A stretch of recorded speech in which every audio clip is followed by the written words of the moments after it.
మీ ఇంట్లో మీరు పెంచే మొక్కలు ఇలా చక్కటి నిగనిగలాడే ఆకులతో అందంగా, ఆహ్లాదంగా, హెల్దీగా ఉంటాయా? మరి అలా ఉండాలంటే ఒక చిన్న టిప్ ఫాలో అయిపోండి. ఇది అలోవెరా బయో ఎంజైమ్ అండి.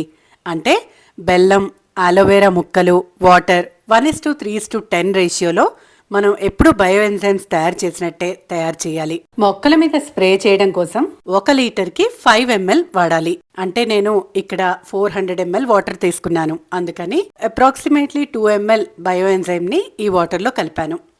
ఇది ఆకులని శుభ్రం చేయడంతో పాటు చక్కటి పోషణను కూడా అందిస్తుంది.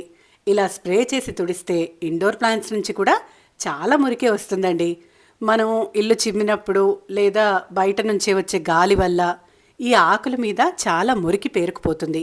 మనం ఎప్పటికప్పుడు ఇలా శుభ్రం చేయడం వల్ల అవి హెల్దీగా ఉండడమే కాదు, చూడ్డానికి ఆహ్లాదంగా కూడా ఉంటాయి. మరీ చిన్న ఆకులైతే స్ప్రే చేసేసినా సరిపోతుంది. ఇవి పెద్ద పెద్ద ఆకులు కాబట్టి ఒక్కో ఆకును వివరంగా మేము తుడిచాము. ఇవి సెమీ షేడ్లో ఉన్న మొక్కలండి. అంటే వెలుతురు బాగా పడుతుంది, కానీ ఎండ మాత్రం డైరెక్ట్గా తగలదనమాట. మొన్న మధ్య మా అపార్ట్మెంట్లో వర్క్ అవ్వడం వల్ల ఈ ఆకుల మీద చాలా మురికి పేరుకుపోయింది. అందుకని వీటిని ఇలా వివరంగా కొంచెం స్ప్రే చేస్తూ చక్కగా ఇలా క్లీన్ చేశాము.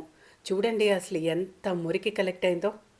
వీటిని శుభ్రం చేయకపోతే ఆకులు తగినంత క్లోరోఫిల్ తయారు చేసుకోవడంలో ఇబ్బంది అవుతుంది. అంతేకాకుండా త్వరగా అవి పాడైపోవడం కూడా జరుగుతుంది. అందుకని ఎప్పటికప్పుడు ఇలా క్లీన్ చేయాలి. ఒకసారి బయో ఎంజైమ్తో క్లీన్ చేశాక ఫ్రెష్ వాటర్తో కూడా ఇలా క్లీన్ చేసేసేయండి. అప్పుడు అవి నిగనిగలాడుతూ చక్కగా హెల్దీగా ఉంటాయి. ఈ టిప్ మీకు ఎలా నచ్చింది? ఇంతకీ మా indoor plants, semi shade plants మీకు నచ్చాయా? అయితే కమెంట్లో తప్పకుండా తెలియజేయండి.